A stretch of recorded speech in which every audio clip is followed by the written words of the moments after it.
ইয়া হাবিবাল্লাহ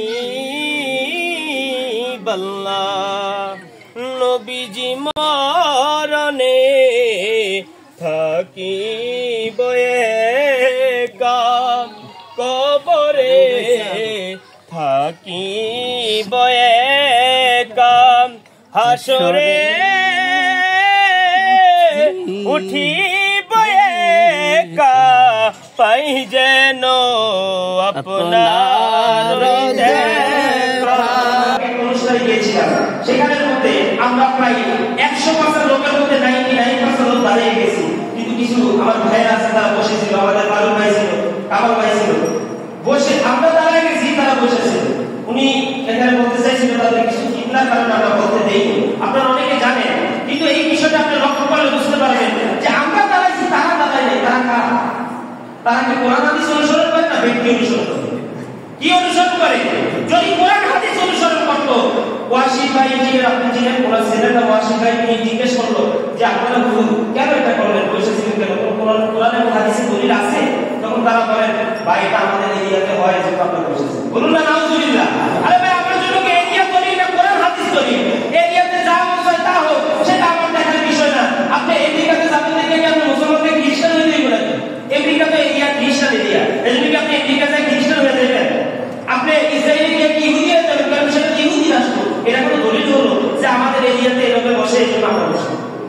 আল্লাহর কসম করে বলি, আজকে থেকে যদি কোনো মিলাদ কিয়াম ব্যাপারে কেউ যদি দেখাইতে পারে কোরআনের পাকের মধ্যে যে মিলাদ কিয়াম করা নিষেধ, এগুলো করে বেদাত, তাহলে আমার জীবন আমি মিলাদ কিয়াম করবো না, আমি আপনাদের ফতোয়া দিব ইনশাআল্লাহ। কিন্তু এগুলো দেখাতে পারবে না, তারা দোহাই দেয় আমাদের জন্মের বিশ্বাসী করে, আমাদের মুখ করে, আমাদের তমুক করে। আরে অমুক তমুক আমাদের জন্য দলিল না, আমাদের জন্য দলিল হচ্ছে আল্লাহ নবীরা রেখে গিয়েছেন এই যে কোরআনের তাফসীর, হাদিসের তাফসীর, হাদিস এবং কোরআন আমাদের জন্য দলিল। কোরআন কি বলে, হাদিস কি বলে, সেটা আমাদের জন্য দলিল। হুজুর কোরআনে কোথায় আছে? হাদিসে। আমাদের নবী উম্মত হওয়ার জন্য দরখাস্ত করেছেন ইব্রাহিম খলিলুল্লাহ। বাবা গভীরভাবে লক্ষ্য করেন, ইব্রাহিম খলিলুল্লাহ দরখাস্ত করেছিলেন, আদম সফিউল্লাহ দরখাস্ত করেছিলেন, ঈসা রুহুল্লাহ দরখাস্ত করেছিলেন। কোন নবীর দরখাস্ত আল্লাহ একসেপ্ট করেন নাই, আর আমরা কোন নবীর দরখাস্ত করি নাই। আমাদেরকে বিনা দরখাস্তে আল্লাহ তাআলা নবী উম্মত বানাইছে, এর থেকে বড় নিয়ামত আর কি হতে পারে? কোনো কিছু হতে পারে? কিন্তু কপাল করা, আমাদের কপাল করা, নবীর উম্মত বিনা দরখাস্ত হওয়ার পরে নবীকে চিনি না। নবীকে যেখানে দাঁড়ায় সালাতু সালাম জানানো হয়, বেয়াদবরা সেখানে বসে থাকে। এরকম বেয়াদব পৃথিবীর মধ্যে আসছে, নবী নিজে যোগ্য বেয়াদব। হাদিস এক, নবী এক, আল্লাহ এক, তাহলে আমাদের কেন দ্বন্দ্ব থাকবে ভাই? কোরআন দ্বারা সমাধান করি, হাদিস দ্বারা সমাধান করি, আসেন আল্লাহ রাব্বুল আলামিন প্রদত্ত দেওয়া মাধ্যম দ্বারা সমাধান করি। কেন দ্বন্দ্ব করবো? আল্লাহ রাব্বুল আলামিন দ্বন্দ্ব বন্ধু থেকে আমাদের হিফাজত করে সকল প্রধানমন্ত্রী, মেম্বার, প্রাইম মিনিস্টার যত কিছু হয় তারা শুধু মানুষের জন্য হয়, বাঘের জন্য হয় না, পশুর জন্য হয় না, পাখির জন্য হয় না। আর আপনার নবীজি কোন নবী ছিল? যিনি পশু, পাখি, গরু, লতা সমস্ত মানবকুলের জন্য নবী ছিল। সুবহানাল্লাহ। আল্লাহ রাব্বুল আলামিন পবিত্র কালামুল্লাহ শরীফে সাত ফরমান, তাফসীরে জালালাইন বলতেছেন, ওয়া সাল্লাল্লাহু ইল্লা রাহমাতাল লিল আলামিন। আল্লাহর নবীজি এমন একজন নবী, আল্লাহর রাজত্ব যতটুকু পর্যন্ত, আল্লাহর নবীজির রহমত ততটুকু পর্যন্ত। বলুন সুবহানাল্লাহ। আরে মুসা নবী, ঈসা নবী, আদম নবী একটা এরিয়ার জন্য নবী ছিল, একটা অঞ্চলের জন্য নবী ছিল। আর আমার নবী কোনো এরিয়ার জন্য নবী নয়, আমার নবী কোনো অঞ্চলের জন্য নবী নয়, আমার নবী রাহমাতাল লিল আলামিন হচ্ছে আল্লাহর কুল কায়নাতের জন্য নবী। বলুন সুবহানাল্লাহ। তাহলে ওই নবীকে কষ্ট দেওয়া যাবে? আর যেরকম যাবে। সাপোজ একটা কথা হচ্ছে, আল্লাহর নবী তিনি কাদের নবী? এই আমাদের নবী উম্মত হওয়ার জন্য দরখাস্ত করেছেন ইব্রাহিম খলিলুল্লাহ। বাবা গভীরভাবে লক্ষ্য করেন, ইব্রাহিম খলিলুল্লাহ দরখাস্ত করেছিলেন, আদম সফিউল্লাহ দরখাস্ত করেছিলেন, ঈসা রুহুল্লাহ দরখাস্ত করেছিলেন। কোন নবীর দরখাস্ত আল্লাহ একসেপ্ট করেন নাই, আর আমরা কোন নবীর দরখাস্ত করি নাই। আমাদেরকে বিনা দরখাস্তে আল্লাহ তাআলা নবী উম্মত বানাইছে, এর থেকে বড় নিয়ামত আর কি হতে পারে? কোনো কিছু হতে পারে? কিন্তু কপাল করা, আমাদের কপাল করা, নবীর উম্মত বিনা দরখাস্ত হওয়ার পরে নবীকে চিনি না। নবীকে যেখানে দাঁড়ায় সালাতু সালাম জানানো হয়, বেয়াদবরা সেখানে বসে থাকে। এরকম বেয়াদব পৃথিবীর মধ্যে আসছে, নবী নিজে যোগ্য বেয়াদব ছিল, মুসলমান ছিল, মুনাফিক ছিল। আল্লাহর নবীজি কোনো কিছু বাদ নেই, কোনো কিছু করলে ওই যুগের মধ্যে দরখাস্ত করতো, হে নবী আপনি ইনসাফ করেন। আরে ভাই ইনসাফ কাকে বলে? আল্লাহর নবীর চাইতে তো বড় ইনসাফ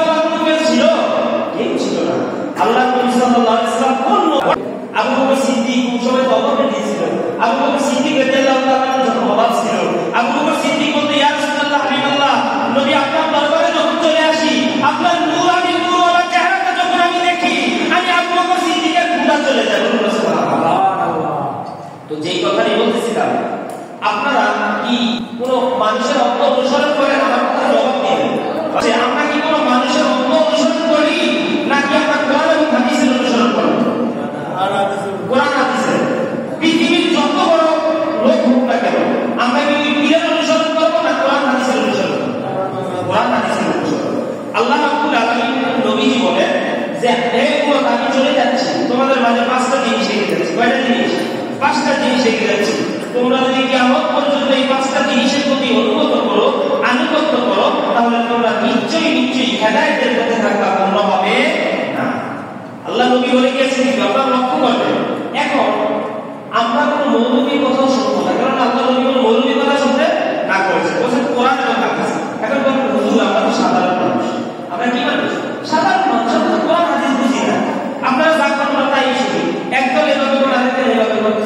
আপনারা যেভাবে বলেন আপনারা সেভাবে শুনি। হ্যাঁ, শুনতে পারেন। এখন বাবা, আমার প্রশ্ন হচ্ছে, আল্লাহ নবী সাল্লাল্লাহু আলাইহি ওয়াসাল্লাম একজন মেম্বার আসলে, একজন চেয়ারম্যান আসলে, একজন প্রাইম মিনিস্টার আসলে, একজন হোম মিনিস্টার আসলে, আপনারা তাকে মানে সম্মান করে, তাকে তাজিম করে, তাহলে প্রাইম মিনিস্টার কি নবী থেকে বড় হয়ে গেছে? বড় হয়েছে? প্রাইম মিনিস্টার নবীর বড় নয়। আল্লাহ নবী সৃষ্টি না হইলে উল্টায় কিছুই সৃষ্টি হইত না। ওই নবীকে যদি কেউ দাঁড়ায় সালাম দেয়, সেখানে কি বসে থাকার কোনো মানে আছে? আমার কোরআন হাদিসের বিষয়ে কি তাফসীরে জালালাইন দেখেন, এটা হাজার হাজার দলিল থাকা সত্ত্বেও আপনাদেরকে আমি দুনিয়ার ভাষা বোঝাচ্ছি। কিসের ভাষা বোঝাচ্ছি? যে দুনিয়ার ভাষা যদি এমন হয়, একজন সম্মানী লোক আসলে তার সম্মানার্থে আমরা দাঁড়াই, তাহলে আমার নবীর সম্মানার্থে কেন দাঁড়াতে পারবো না? একটা বলবেন হুজুর, আমরা যেখানে মিলাদ শরীফ পড়ি, আমরা যেখানে নবীজিকে দাঁড়ায় সালাম জানাই, সেখানে কি আমার নবীজি আসে? এখন আমার কথা হচ্ছে, ভাই, নবী ইচ্ছে করলে আসতে পারে, কিন্তু নবী আসার কোনো প্রয়োজন নাই। আল্লাহ নবীজির ব্যাপারে আপনারা নবীজি ইরশাদ করেন, হায়াতি খায়রুল লাকুম ওয়া ওয়াফাতি খায়রুল লাকুম। এই আমার উম্মতেরা, আমি দুনিয়াতে তোমাদের মাঝে আছি, এটা তোমাদের জন্য যেমন উত্তম প্রতিদান।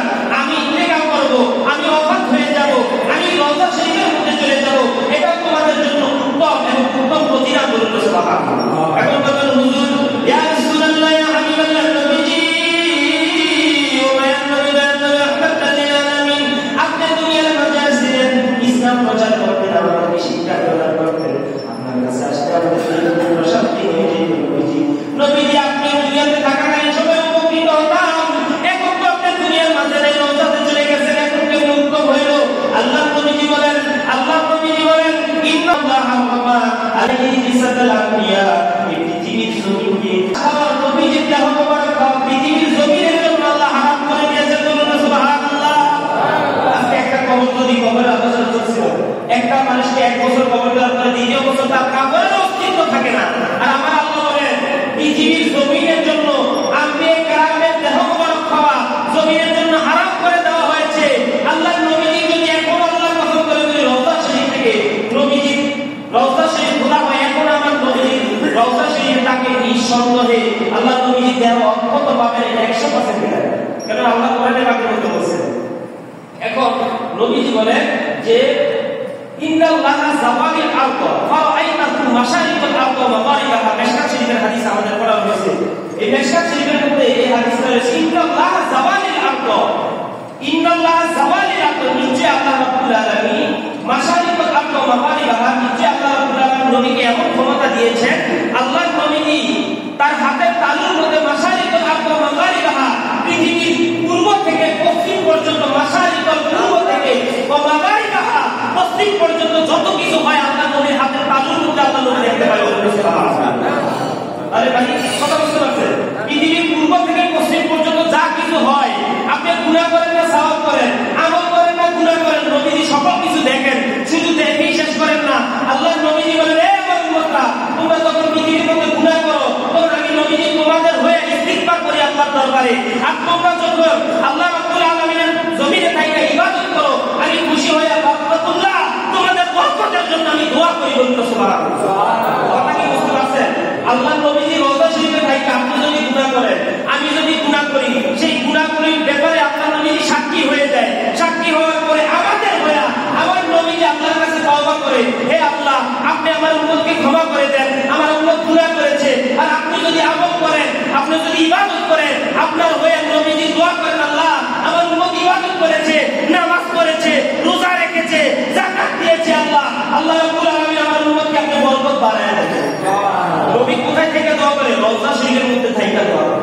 নবীজি আপনি কি করেন, আমি কি করি, সকল কিছু দেখতে পারেন।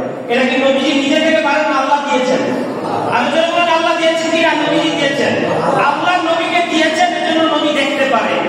আল্লাহ রাব্বুল আলামিন নবীকে দিয়েছেন, এবং কি আমাদের কোনো সমস্যা? বাবা আপনাদের কোনো সমস্যা আছে? আল্লাহ নবীকে যদি আল্লাহ সব ক্ষমতা দিয়ে দেয়, আপনাদের কোনো সমস্যা আছে? তা আল্লাহ নবীকে যেহেতু আল্লাহ এত ক্ষমতা দিয়েছেন, আর নবীজি আমরা সালাত সালাম দিলেও আল্লাহ নবী দেখতে পারে। যদি আল্লাহ নবী দেখতেই পারে, তাহলে সেই দেখার আগে একটা বসে দেওয়া উচিত না দাঁড়ায় দেওয়া উচিত? আর যদি বলেন বসে দেওয়া উচিত না দাঁড়ায় দেওয়া উচিত? হ্যাঁ, যেখানে বসে থাকে সেখানে সে নমন হিসেবে বসে থাকে, তারা পারে না। কিন্তু কোনো মজলিসে যদি একজন লোক দাঁড়ায় যায়, সেখানে আপনার জন্য আমার জন্য মুস্তাহাব হচ্ছে দাঁড়িয়ে যাওয়া। একটা জিনিস শুনে অবাক হবে, এখন বর্তমানে আপনারা বলেছেন, আমি এর আগে বলেছি, আপনারা কি কোরআন অনুসরণ করেন নাকি কোরআন হাদিস অনুসরণ করেন না ব্যক্তি অনুসরণ করেন? আপনারা বলেছেন হুজুর আমরা কোরআন অনুসরণ করি, হাদিস অনুসরণ করি, কোন ব্যক্তিকে অনুসরণ করি না। তাহলে আপনারা যদি কোরআন অনুসরণ করেন, হাদিস অনুসরণ করেন, ব্যক্তিকে অনুসরণ না করেন, তাহলে অবশ্যই আপনাকে নবীজির সামনে মিরাজের পরে দাঁড়াতে হবে। কেন দাঁড়াতে হবে? শোনেন আমি কালকে এক অনুষ্ঠানে গিয়েছিলাম, সেখানের মধ্যে আমরা প্রায় 100% লোকের মধ্যে 99% লোক দাঁড়িয়ে গেছি, কিন্তু কিছু আমার ভাইয়েরা আছে তারা বসেছিল, আমাদের কালু ভাই ছিল, কামাল ভাই ছিল, বসে আমরা দাঁড়িয়ে গেছি, তারা বসেছে। উনি এখানে বলতে চাইছিল তাদের কিছু চিন্তার কারণে আমরা বলতে দেইনি, আপনারা অনেকে জানেন। কিন্তু এই বিষয়টা আপনি লক্ষ্য করলে বুঝতে পারবেন যে আমরা দাঁড়াইছি, তারা দাঁড়ায় নেই। তারা কারা? তারা কি কোরআন হাদিস অনুসরণ করে না ব্যক্তি অনুসরণ করে? কি অনুসরণ করে? যদি কোরআন হাদিস অনুসরণ করতো, ওয়াসিফ ভাই যে আপনি চিনেন, কোরআন ছেলেটা ওয়াসিফ ভাই তিনি জিজ্ঞেস করলো যে আপনারা কেন এটা করলেন, বসেছিলেন কেন, কোরআন এবং হাদিসে দলিল আছে? তখন তারা বলেন ভাই এটা আমাদের এরিয়াতে হয়, যে আপনারা বসেছেন। বলুন না নাউজুবিল্লাহ। আরে ভাই আপনার জন্য কি এরিয়া দলিল না কোরআন হাদিস দলিল? এরিয়াতে যা হয় তা হোক, সেটা আমার দেখার বিষয় না। আপনি আমেরিকাতে যাবেন দেখে কি আপনি মুসলমানকে খ্রিস্টান হয়ে যাবেন নাকি? আমেরিকা তো এরিয়া খ্রিস্টান এরিয়া, এজন্য কি আপনি আমেরিকা যায় খ্রিস্টান হয়ে যাবেন? আপনি ইসরায়েলে গিয়ে কি ইহুদি হয়ে যাবেন, কারণ সেটা ইহুদি রাষ্ট্র। এটা কোনো দলিল হলো যে আমাদের এরিয়াতে এভাবে বসে, এই জন্য আমরা বসে? আল্লাহর কসম করে বলি, আজকে থেকে যদি কোনো মিলাদ কিয়াম ব্যাপারে কেউ যদি দেখাইতে পারে কোরআনের পাকের মধ্যে যে মিলাদ কিয়াম করা নিষেধ, এগুলো করে বেড়ান, তাহলে আমার জীবন আমি মিলাদ কিয়াম করবো না, আমি আপনাদের ফটো দিব ইনশাআল্লাহ। কিন্তু এগুলো দেখাতে পারে না, তারা দোহাই দেয় আমাদের জন্মের বিশ্বাস করে, আমাদের মুখ করে, আমাদের তমুক করে। আরে অমুক তমুক আমাদের জন্য দলিল না, আমাদের জন্য দলিল হচ্ছে আল্লাহ নবী যা রেখে গিয়েছেন। এই যে কোরআনের তাফসীর, হাদিসের তাফসীর, হাদিস এবং কোরআন আমাদের জন্য দলিল। কোরআন কি বলে, হাদিস কি বলে, সেটা আমাদের জন্য দলিল। হুজুর কোরআনে কোথায় আছে, হাদিসে কোথায় আছে? কোরআনের মধ্যে আমি হাদিসের মধ্যে না গেলাম, কারণ হাদিসের মধ্যে গেলে বলবেন এটা জাল হাদিস, এটা এই হাদিস, কিন্তু কোরআন তো জাল না। কোরআনের ব্যাপারে রব্বুল আলামিন পবিত্র কালামুল শরীফের মধ্যে ইরশাদ করেন যালিকাল কিতাবু লা রাইবা ফীহি। এই কোরআনটা আল্লাহ রাব্বুল আলামিন আমাদের পাঠাইছেন। যালিকাল কিতাবু, এই কোরআনটা অস্বীকার করবে দূরের কথা, কেউ যদি রাইবা ফীহি সন্দেহ করে, সাথে সাথে সে কাফের হয়ে যাবে। নাউযুবিল্লাহ। আল্লাহ এই কোরআনের মধ্যে বলেছেন, আপনারা সকলে এই আয়াতটা জানেন, ইন্নাল্লাহা ওয়া মালাইকাতাহু ইউসাল্লুনা আলান নবী। আবার আল্লাহ রাব্বুল আলামিন তার ফেরেশতাদেরকে মালাইকাতু ইউসাল্লুনা আলান নবী, নবীর উপর দুরূদ পড়ে। তারপর আল্লাহ রাব্বুল আলামিন বলেন, হে আমার বান্দা, আমি নামাজ পড়ি না, রোজা রাখি না, কিছুই করি না, যেহেতু আমি আমার নবীর সাথে দুরূদ শরীফ পড়ি, আমি চাই না তোমরা এটা থেকে বিরত থাকো। এজন্য আল্লাহ রাব্বুল আলামিন স্বয়ং বলতেছে, ইয়া আইয়ুহাল্লাযীনা আমানু, হে ঈমানদারগণ, হে ঈমানদারগণ। এখানে সারা পৃথিবীর মানুষদেরকে বলে নাই, শুধু বলছে হে ঈমানদারগণ, তোমাদের মধ্যে যারা ঈমানদার হবে তারা আমার নবীকে দুরূদ শরীফ পড়বে। তারপর বলেন সাল্লু আলাইহি ওয়া সাল্লিমু তাসলিমা।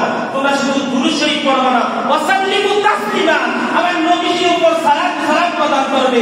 কিভাবে করবে জানেননি? তাসলিমা পড়ার মতো পড়ালিহি। তোমরা যখন নবীর উপর সালাত প্রদান করবে তখন তাজিম সহকারে করবে, এবং কি তাজিমটা কি দাঁড়ায় না বসায়? আমি যদি আপনাদের মাঝে আসি, আপনারা যদি আমাকে তাজিম করেন, এক পয়সা করবেন, দাঁড়ায় যাবেন। আরে আমি তো একটা ছোটখাটো মানুষ, আমার জন্য যদি দাঁড়াইতে পারেন, একজন প্রেসিডেন্টের জন্য যদি দাঁড়াইতে পারেন, তাহলে আমার নবীর জন্য দাঁড়াতে কোনো সমস্যা আছে? আর যেরকম আছে, আপনারা আজকে থেকে যেখানে মিলাদ কিয়াম হোক সেখানে দাঁড়াবেন ইনশাআল্লাহ। যদি কোন ব্যক্তি বলে, তাদের সাথে আমাদের দ্বন্দ্ব প্রয়োজন নেই, যে ভাই আপনি যদি দেখাইতে পারেন আমি আপনার দলে, আমি যদি দেখাইতে পারি আপনি আমার কাছে চলে আসেন, ফিতনা দরকার নাই। আমাদের কোরআনে, হাদিসে, নবী এক, আল্লাহ এক, তাহলে আমাদের কেন দ্বন্দ্ব থাকবে ভাই? কোরআন দ্বারা সমাধান করি, হাদিস দ্বারা সমাধান করি। আসেন আল্লাহ রাব্বুল আলামিন প্রদত্ত দেওয়া মাধ্যম দ্বারা সমাধান করি। কেন বন্ধ করবো? আল্লাহ রাব্বুল আলামিন দ্বন্দ্ব বন্ধ থেকে আমাদের হিফাজত করে সকলে বলুন আমিন।